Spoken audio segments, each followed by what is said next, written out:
दिल्ली धमाके में अशोक कुमार की मौत हो गई। ये बड़ी जानकारी। अमरोहा के रहने वाले थे अशोक कुमार। जिन लोगों की मौत हुई है उसमें अशोक कुमार भी हैं। डीटीसी कंडक्टर पद पर तैनात थे अशोक की मौत की खबर से घर में मातम पसरा हुआ है। अशोक के परिजन दिल्ली के लिए रवाना हुए।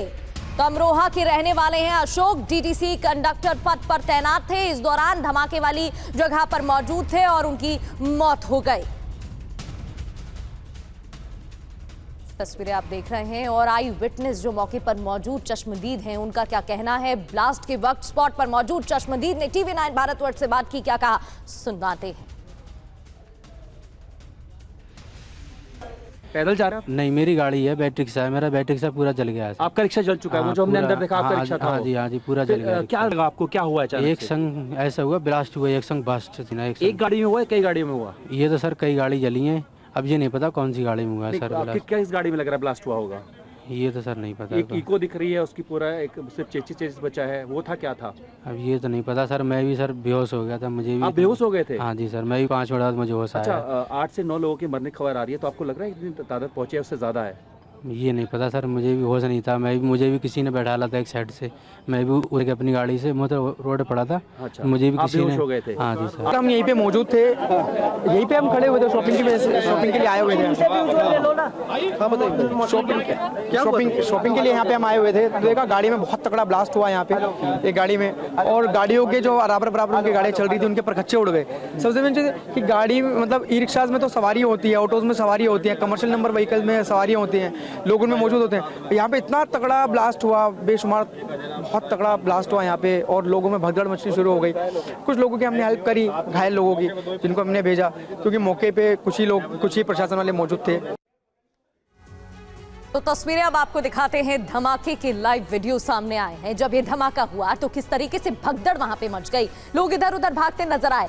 कुछ वीडियोस में धमाके की आवाज सुनी जा सकती है। लोग वहां पर मौजूद थे, इधर उधर भागने लगते हैं। कई लोगों को चोटें आई हैं, कई लोग घायल हो गए। चश्मदीद की बाइट आप सुन रहे थे। अपने बयान में उसने बताया किस तरीके से वो रिक्शा चला रहा था, यात्री बैठे हुए थे, कई सवारी भी थे, लेकिन उनको क्या हुआ वो कहाँ है, इस बात की भी भनक उसे नहीं चली। दिल्ली में धमाके के बाद से देश भर में हाई अलर्ट जारी है। उत्तर प्रदेश से लेकर कश्मीर तक मुंबई में CST स्टेशन पर सुरक्षा के कड़े इंतजाम कर दिए गए हैं। अहमदाबाद में भी पुलिस ने गश्त कर चेकिंग की है। उत्तर प्रदेश की बात करें, सहारनपुर का कनेक्शन सामने आया था। यूपी में हाई अलर्ट के तहत अलीगढ़, मुरादाबाद सहित कई शहरों में पुलिस ने चेकिंग अभियान तेज कर दिया है। पिंक सिटी जयपुर की बात करें तो पुलिस अलर्ट मोड पर है। भोपाल की बात करें तो मध्य प्रदेश में भी चेकिंग अभियान चलाया जा रहा है। और जम्मू कश्मीर, तारिक कनेक्शन सामने आने के बाद पुलिस की टीम पुलवामा पहुंची है। जम्मू कश्मीर में हाई अलर्ट घोषित कर दिया गया है और यहां पर भी छानबीन जारी है। एजेंसियां अलर्ट है। पंजाब के मोगा में पुलिस ने गश्त और चेकिंग अभियान चलाया। उड़ीसा के कटक में भी रेलवे स्टेशन पर पुलिस ने फ्लैग मार्च किया और चेकिंग अभियान चलाया है। ये अलग अलग तस्वीरें आप देख रहे हैं। पुनीत शर्मा हमारे साथ लगातार बने हुए हैं। पुनीत, उस पदार्थ के बारे में कोई जानकारी मिल पाई है क्या जिसकी वजह से ये धमाका हुआ है? क्योंकि थोड़ी देर पहले जीत भाटी अमोनियम नाइट्रेट की बात कर रहे थे कि सूत्रों के हवाले से सामने आया है। फिर फरीदाबाद में अमोनियम नाइट्रेट कल मिलता है बड़ी मात्रा में।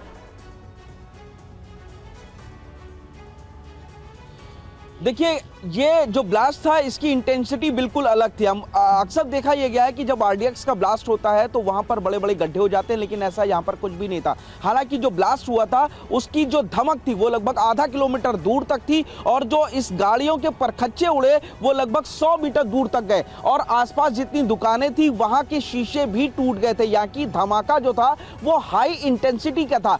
अब ये सवाल उठ रहा है कि क्या ये अमोनियम नाइट्रेट से किया गया, RDX से किया गया, या धमाके की चीजें कुछ और थी? क्योंकि वहां पर अगर बात की जाए अमोनियम नाइट्रेट की, जो फरीदाबाद में मिला है 2900 किलो, ये एक बड़ा होता है, बड़ी मात्रा होती है। लेकिन सबसे बड़ी बात यह है कि पूरे जो जगह को इस वक्त कॉर्डन ऑफ किया गया है, सफेद चादर से ढक दिया गया है, ताकि कोई भी एविडेंस पुलिस और जो एजेंसीज है उनके हाथ से ना जाने पाए। क्योंकि ये इन्वेस्टिगेशन का विषय अभी तक ये साफ नहीं हो पाया कि ये ब्लास्ट किस चीज का था। शुरुआती जांच में लग रहा था कि कार की जो बैटरी थी वो फटी थी, लेकिन जिस तरीके से टेरर एंगल सामने आया, जिस तरीके से दिल्ली पुलिस ने माना है कि ये धमाका कुछ और नहीं बल्कि टेरर एंगल था, टेरर हुआ की घटना हुई है, तो कहीं ना कहीं ये साफ हो चुका है कि ये धमाका था।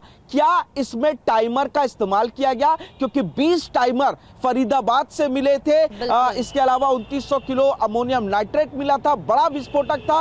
और क्या इस विस्फोटक का इस्तेमाल किसी बड़ी घटना के लिए करना था, उससे पहले ही पकड़ा गया?